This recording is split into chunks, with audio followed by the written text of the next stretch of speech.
Hello,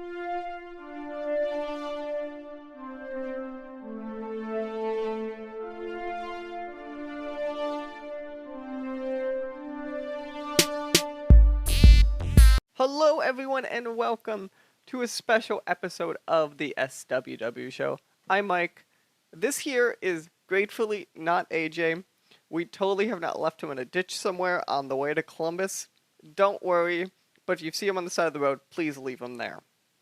Today, I have with me a special guest. I'm gonna hopefully I've been saying this correctly. Enrique is how I pronounce your name, right? That's correct. Okay. I'm not the best at looking at anyone's name, but your name I was like 99% confident I got it right. It's like up there. It's like for me, it's like okay, I could get Mike's right, I get Mark's right. Like it's on that list of like I've seen the name enough where I'm positive. Yeah, well, in English it's Henry, so it's even easier that way. Oh god. So, Ricky, can you tell me where it is you work and what game you're working on? It's kind of like why are you here today? Okay, well, I work pretty much, in my own bedroom, as most indie developers tend to do. And I work with my wife and my brother.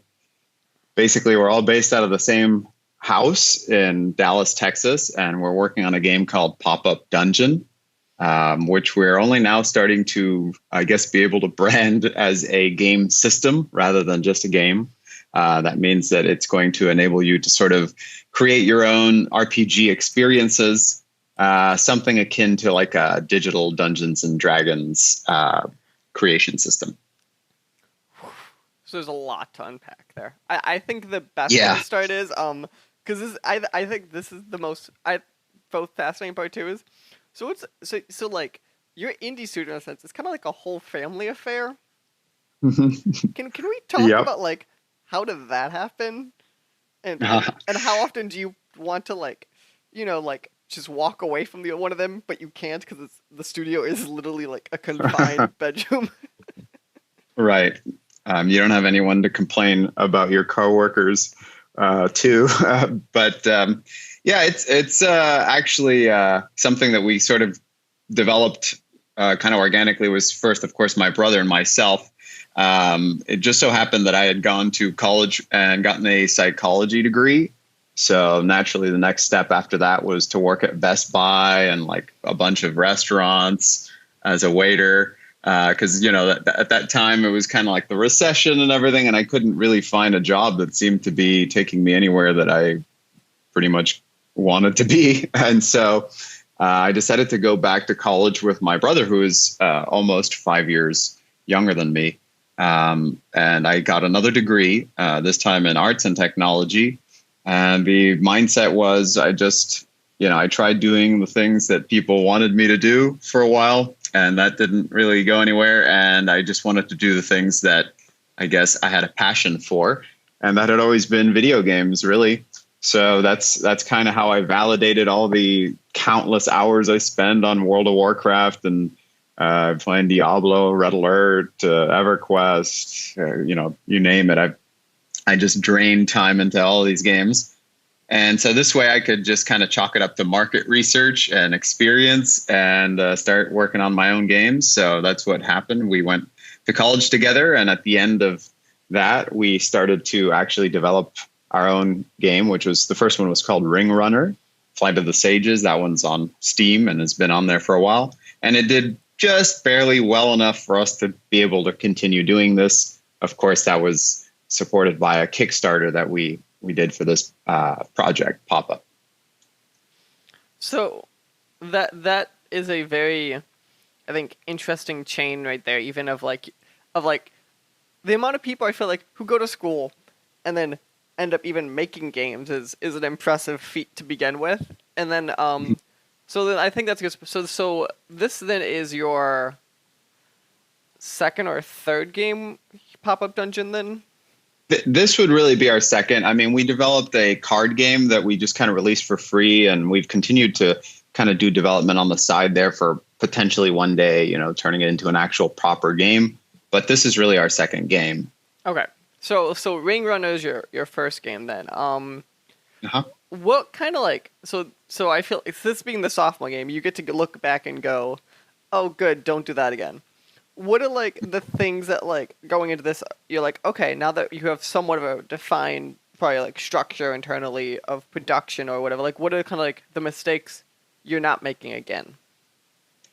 From Ring Runner, well, Ring Runner was a game that was 100% naive when it came to any kind of commercial consideration. You know, it was just a game that was kind of something that didn't exist, and we kind of had an interest in making, and we thought we would be able to make because it's a, you know, it's a space shooter. At the end of the day, it's a pretty simple game to attempt. And, you know, we didn't have that much experience, so I didn't know if I was going to be able to do any of the fancy stuff that you eventually learn to do, like animating and rigging and all that. So it was a very simple game, but it was not commercial at all. So just think of like trying to find Ring Runner if you didn't know it existed, which is the state that everyone in the world finds themselves in. So you have to just basically type Ring Runner into the internet one day, and just that way you might find it on the bottom of the page, you know, you know, after like 13 search results. So that wasn't a very good idea, and we didn't have any marketing strategies or anything like that. And we just kind of got lucky that we were releasing the game at a time in which indie games were a bit more rare. So people were more interested in just talking about one existing. And that's the only reason that we were able to really stay afloat. What year was that released in? Oh, it was 2013. Oh yeah, so you're at the end of like the heyday of being an indie. At the end, yeah, at the very, very end. It was basically, we got in on green light, like when they kind of opened the floodgates and they started like doing 100 games at a time. Oh God. Mm-hmm. So you get to be the fun test case once this game's out of like the like scenarios of like, here's what it was like in the good day. Now let me show you. Right. We just basically were at the moment in which the wave crashed. So we still got a bit of fun out of it, and then you know, we were taken into the undertow. Here's a fun trivia thing that I don't know if you would know then. Do you know roughly like the day you released that game on Steam, like how many games you had to compete with? Because like now you hear stories of like 100 games a day or whatever. Yeah, it wasn't quite as bad, but we did get. Basically, I mean, I guess I'm gonna use the word spammed, not to insult the other games, of course, but scrolled off of the front page the very first day. It was at the end of the first. I think we had like 8 to 9 hours where we were on that newly released sort of part, and we got lucky that we had Steam Workshop integration for sort of builds of ships, and that actually put us on the carousel for the workshop when they had that. For like almost a week, and that's how we survived. Oh wow! Okay, yeah, that is lucky then, because yeah, I've always heard stories. Once you're off that page, you're like, "That was my free PR time." Exactly. Yeah. So then, now I think it's a good time. Let's jump into your current game that we're talking about, just Popup Dungeon. So the first thing when you just pitched it here at the beginning of this talk, I thought of is, so you learned nothing about scale apparently during that last game. Is probably the first question there. Right. Well, you know, our studio is called Triple B Titles because our initial goal was to try to create these like B versions of AAA games, or really what that means to us, because you know that can mean a multitude of things. What that means to us is we want to make a game that you can potentially buy and feel like, oh, I could spend 100 hours playing this game. Like it's a realistic thing, you know, it's not just playing the same thing over and over again. Because those are the sort of games that, well, obviously took up most of my life and that I seem to enjoy most. So it's what I have a passion for attempting to make. Ring Runner was a smaller version of that because, you know, all the ships are just like blank slates that you can put anything into and create your own basic, you know, builds that equate to characters, let's say, in a traditional RPG. And this one lets you create everything from the ground up. So even the abilities themselves are just a combination of effects and conditions and reactions and all kinds of stuff like the cost and the range and all that you can customize every element of, and the system will take care of balancing for you so that, you know, you have a cohesive experience with other people's creations. Okay. So it's a very interesting chain there. I do. I now that you explain it, I do like your term, triple B, which kind of leads to my next question then. So this game, if I remember right, your Kickstarter was 2016? 14? Okay, so it's been 14. So it's been about 5 years then. Okay. Yeah. Yep. Yeah. It's been a long time now. The game has been available for over a year now to the backers. But what ended up happening was we initially had we had already built a good portion of the game, and to get something that could resemble the game that you could just start playing and messing around with was actually only going to take the year and a half, 2 years that we had kind of estimated. But we realized really quick that if we went down that path, we're going to basically work for about 2 years, and only maybe a year of that would be salvageable. I mean, all of the assets would be kept, but a lot of the programming would have to be reworked. So basically what ended up happening was we entered the dark ages of this game, which was when I was, creating assets, and that includes sound and visuals and animations and levels and all kinds of things, particle effects that are going to be used later. But I couldn't even see any of them. It was just kind of developing with faith in my brother's capacity to create the system. And that's what ended up happening, just about a year and a half or so ago. And then the game has kind of exploded from there, because what the system actually is a tool that lets, pretty much an amateur, someone who has no real technical knowledge, to create their own games. So I have some technical knowledge, and so it allows me to create games very quickly. And that's where we find ourselves now, kind of moving forward. So you had that period where we were, I was getting some gray hairs. I was definitely losing some sleep. But now we're in a moment where everything seems to be coming together, and hopefully we won't be surprised by anything. So then I'm going to ask the good question based upon your description of this game then, that I'm curious about. Do you define yourself as a game first, or like a game creation tool with like a campaign first at this point? Well, I guess the most interesting way to answer that is that I think it would depend on if you asked me or if you asked my brother. Okay. If you asked my brother, he's definitely going to say this is a game tool, a game creation tool.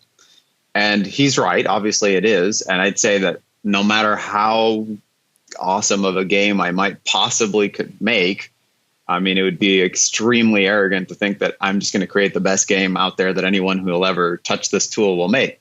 So I'm just a game creator using this tool, but the game tool will ship with my game. So in other words, like, I want to make sure that the game itself is going to be worth the price of admission. But really what I think most people are going to be interested in is going to be the tool that comes with it, because that is what makes it go from, let's just say, a book that you got for D&D that's just a campaign versus the rule set that now you can create your own campaigns and modify them any way you see fit. So that's very interesting. So one of the things I'm curious about then, because I think you kind of said what I want to clarify, is when you are creating the game then, you are using the same tools that will be facing the consumers, or do you still have more of a Devi access kind of thing when you're creating the game in it? So the only things that I do, I mean, there's a few minor things that I guess you would be that you would call part of the game development kit that I would have access to that a user wouldn't. Very, very, very few things. Just things that will become obvious. I don't want to like give spoilers, but things that become obvious that unlock kind of the mystery of the game, but nothing that would really interfere with your capacity to create the same things that I'm creating as far as the campaigns and all this is concerned.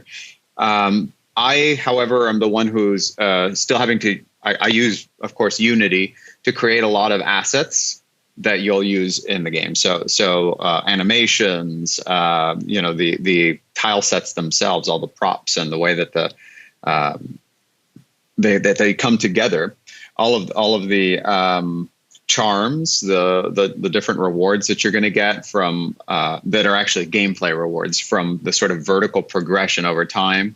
All of these things are things that I'll control, but everything within the run, within the game, within the campaign is something that users can do. They can do everything I can do. They can even create their own custom tutorials for the game if they really wanted to. They'll have the capacity and the tool set to do that if they wanted to.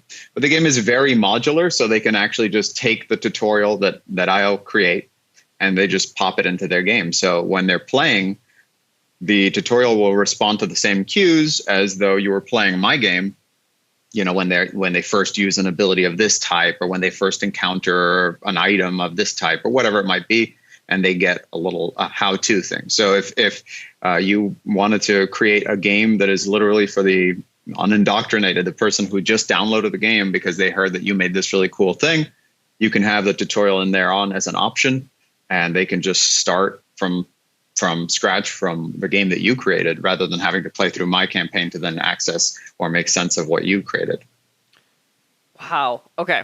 So that is a very interesting, I think, chain there. I always find it very interesting when people create these like the idea of these like games that are push game tools, and you could basically make the game inside of them, because that to me proves that your tool inherently has to be a very durable and flexible thing. Comparatively to like a lot of times like the bigger ones, which obviously the big one of this would be something like Little Big Planet, where a lot of times you feel like you can do it, but it's super hard to make those kind of tutorials. Right. This one I would say would be, I mean, you know, I honestly can't say that I have that much experience with, I haven't even been able to have the time to like create a level in Mario Maker or anything like that. So I don't have that much experience with what other tools, the capacity of other tools are. But what I can say about this one is it doesn't require any actual knowledge of programming languages. We use a visual scripting sort of system that's just a node graph that you're just connecting true and false outputs. So you can create a simple game very easily. Like, it doesn't require any programming knowledge whatsoever. And then you can create your own pretty much board games that don't even turn into a tactical RPG if you wanted to, you know, sort of become a programmer in this visual scripting language. You can have, for instance, entire combat that happens outside of combat, where you're just using statistics that you've assigned and dealing damage, taking damage, anything you can come up with. But it's more designed to allow you to manage inventory systems, sort of point and click adventures, and all that kind of stuff. So it's very flexible, but it still never requires you to actually do any hand coding or anything like that. Okay, that's very interesting. So then, I know you're not the technical one. I'm going to assume that was a pain in the butt to make. It definitely took a lot of time, and so that it's something that even, like, for instance, the context menu, the little thing that happens when you right click in Windows, for instance, and it says, you know, save, open with this or whatever, like that kind of thing. All of that is programmed from the ground up by my brother. So when you're doing these things, and you know, we all have a tendency to take these things for granted, like that's just how it works. But he actually did all of it, so that's why it's taken so long. Okay, so now I want to get into more. So the tagline I see whenever I go on your site or any of that stuff is roguelike, tactical RPG. If there's one more, and papercraft. So I think the big word there is roguelike, because obviously everything right now is trying to be roguelite. I feel like it's kind of like the joke. What to you defines roguelike, and then what do you feel that you guys are doing that other ones aren't doing? Well, that's something of a not a misnomer, obviously, but it's only a possibility. So it started off that way, and that's why, you know, all of this stuff and the initial promises and everything, we didn't want to say, oh, you're going to be able to create and do anything, you know, because we didn't know that was going to be able to, that we were going to be able to take it that far. But at its core, it is pretty much a roguelike. It's tactical turn-based RPG through a procedurally generated dungeon. You go to the next one. you go to the next one, you go to the next one, you go to the next one. You can set this up to go 100 times, 1,000 times, however long the creator wants for the run to last. In fact, I guess you could make an infinite run, but the goal is to go as far as you can before obviously the system catches up to you and you die. And you start from scratch. So all of the progress that you have made there is gone. Now, where it becomes roguelite would be the fact that based on how well you did that run, you're rewarded with an amount of gold and a charm. So that's the vertical improvement, the sort of constant, persistent gains that exist outside of the run that let you challenge more difficult runs potentially. But that's only one mode now of the game. The game, like I said, you technically could download a game that is an interactive fiction that doesn't have any combat if that's what you wanted. Or, of course, just a story-driven RPG with control over the parties and all of this sort of thing. Or just a challenge that's just, hey, try to beat it with this guy with this restriction, and here's the boss, go.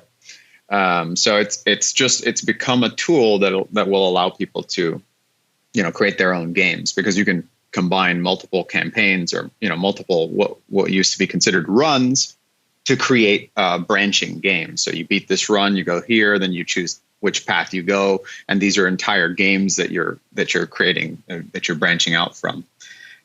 So it's difficult to define what I think other people use roguelike, I think possibly a little bit more liberally than we do, or at least than we did initially. But now I think it's pretty liberal. We've gotten pretty liberal with the term. So you might have an experience that's not what you would consider roguelike at all, and you might have an experience which is very similar to roguelike. We have hardcore mode and everything.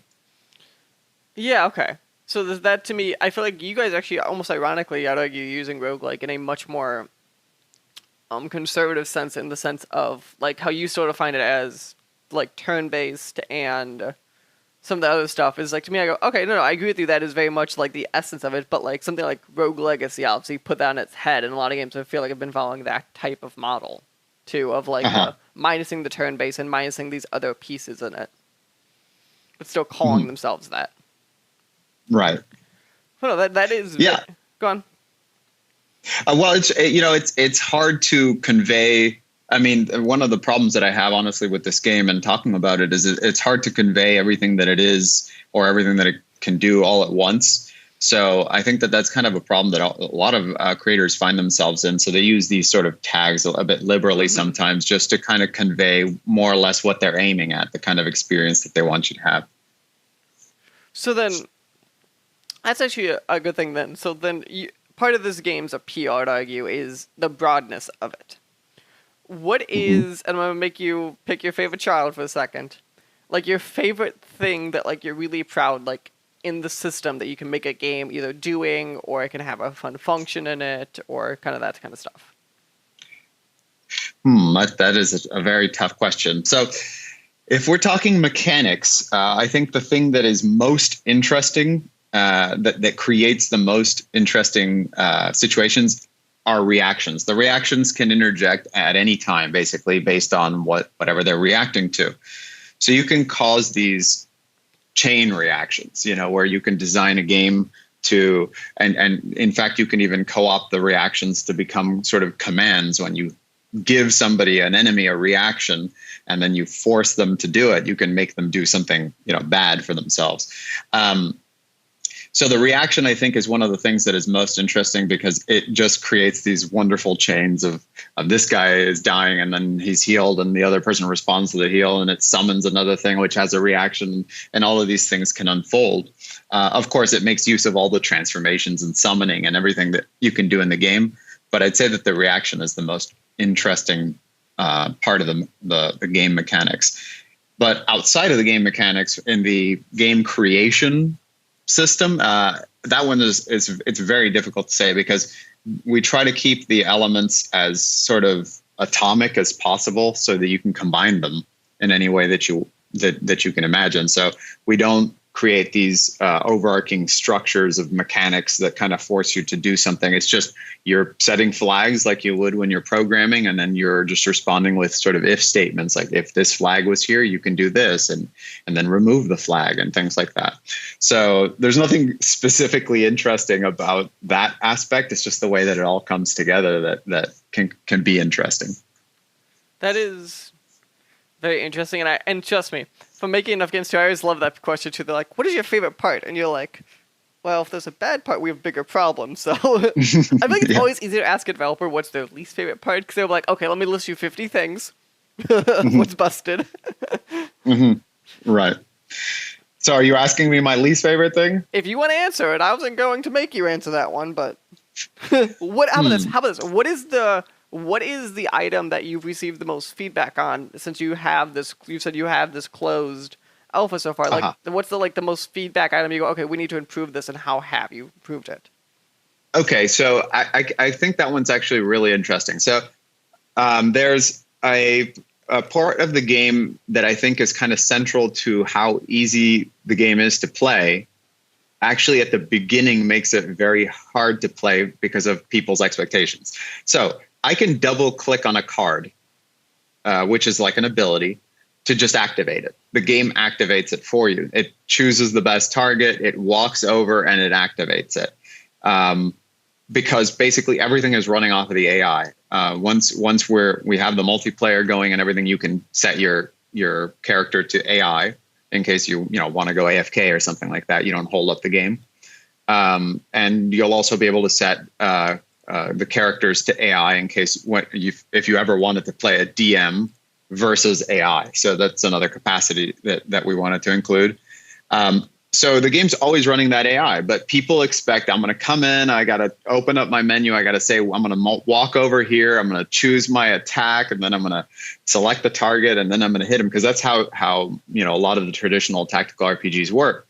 And this one, you just double click, and it'll almost always do what you wanted it to do. But if it's not going to do what you want it to do, because it does show you what it will do when you hover over the card, then you have to drag the card out like you're playing the card, and the card is sort of being held in active mode. Then you select your target and you select where you want to activate from. So after having done this for 2 years, for me it's a very simple and fast and intuitive system. But I've witnessed this like hundreds of times at cons and talking to people and just testing it, that since it's different than most games, it hangs people up. So that's why we want to make sure that we get the tutorial right, and we want to try to allow people the most flexibility in the way that they're going to sort of address the game, but without developing what might ultimately be a bad habit, sort of. And that's been the most challenging part, I think, of the gameplay. Okay. That is very interesting, and it's always fun to be like, okay, it's always fun to like ask the tough question of, how do you what is busted? Because I think every developer, we all look and go, what do you mean? It's all great. And then you hand it someone, you go, oh crap. Right. Exactly. Yeah, exactly. And that's how it feels. It's just, you think, wow, we have such an intuitive and fast and easy to use system. And then it's not, and so you have to help people ease into it. And it's something that's not as bad as like when you're trying to pick up something like, Metal Gear or something, and you have to learn all these contextual, like, what does this button do while I'm crouched and prone and all this. It's just going to come down to, you can play the game with one finger, but you gotta find out how that is that you're going to play. Nice. Okay. Well, I would like to thank you for joining me for this fun discussion on Popup Dungeon. So as we come to a close, then I'm going to ask the question, since there is no set thing, do you have a rough time or season that you're feeling the game might be available for public consumption? If not, let me know. We're trying to finish the actual user-generated content system as soon as possible. I mean, it's possible that we'll have it done, here in the fall. But definitely before the year's out, and that'll be available to, again, just the people who are our backers and testers and all that. And then it's just a matter at that point, as soon as we get a little bit of feedback there, have basically, I'm going to say at least a month to respond to the major glaring problems. Then we're just looking with our publisher to see when we can find a window for early access. So hopefully, I wanted it to be early next year, but it's not going to be entirely up to us. It's going to be up to when a window makes sense, that we're not going to get super like completely eclipsed by a bigger game. Like you got Final Fantasy coming out, you got Cyberpunk coming out. You're not going to want to launch near that. You're not going to want to put your indie early access game out at the same time. And we also can't coincide with other games that are being published by Humble Bundle, because they got to make sure they give the resources to the people who are sort of waiting in line. So as soon as we can, and it's going to be sometime hopefully early next year, but it will be ready for what I consider ready for early access by the end of the year. Perfect. And that is currently just going to be available on Steam, and I'm going to assume Humble Bundle considering, or is it just on Steam? Yes. Yeah. It's going to be basically anywhere that you can buy a Steam key. Let's put it that way. But okay. It is going to be initially Steam only, because we're going to rely heavily on the workshop to make sure that you can, download other content and all that good stuff. Perfect. So again, Mickey, thank you for joining me for this fun discussion on design, the balance of your game, creating it, and running an indie studio with your direct relatives and somehow not killing each other, which is the most impressive part of it all. Right. Yeah. Well, it's been my pleasure. Perfect. So again, the game would be popupdungeon.com as you get all the information on the game, right? Yeah, that's right. Perfect. So popupdungeon.com. Remember, everyone, you can follow our show on Twitter at the SWW Show. Subscribe on podcast services of your choice, the SWW Show.